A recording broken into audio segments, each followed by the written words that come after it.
Seth R Freeman, Senior Managing Director at GlassRatner Advisory and Capital Group.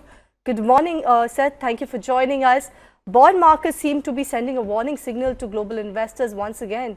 Yields have fallen sharply across the globe, be it US, Japan, or even Germany. So how much of this move do you think is justified, and is fears of recession here to stay?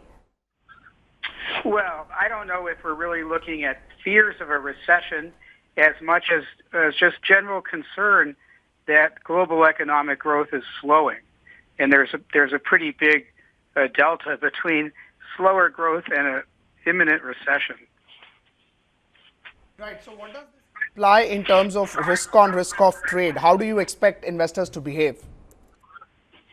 Well, I think we're seeing that with lower bond yields, on the 10-year bond falling below the yield on the 3-month notes, and creating an inversion, and it just reflects growth, concerns about growth. I think we're also looking at a real overhang caused by a trade war, particularly with China, that is not being settled very quickly. Right. Say if the global growth slows down, to what yields are pointing out to, you think markets have factored that in? Well, generally, equity markets are forward-looking. So, we're seeing, declines.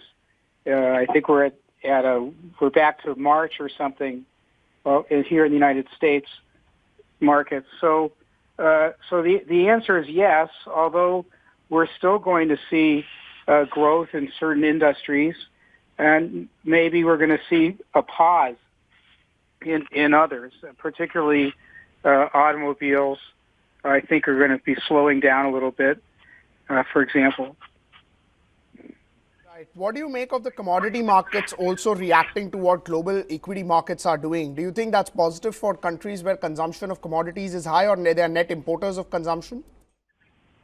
Yes, for net importers, I think it's very good, with the exception of oil for India. But, we also have, with slower growth comes a decline in some primary metals like copper, and we're still seeing a pretty tough agricultural economy. Right. In terms of emerging markets, what do you make of the rally here in India, the way it has outperformed at least in the last 20 days? Well, I'm fond of saying that the market seems to do very well during most election cycles. So, I think there's a lot of positive energy. The India story from a long-term standpoint is intact. But in terms of emerging markets, global growth and tariffs can create quite a lot of problems. Right. Just in terms of earnings, especially for emerging markets, what is the sense that you get? Do you think emerging markets earnings are finally starting to pick up, or you need more evidence before you can conclude that? It depends which industries, and my feeling is that the industries that are more locally focused will continue to see earnings growth. Industries that require imported inputs, even though the cost of those inputs may decline, are going to be tougher going forward. But in general, I think emerging markets will continue to outperform as the U.S. market. The thing that's interesting here in the U.S. market, frankly, is we have a high level of consumer confidence, even though the market is having some gyrations.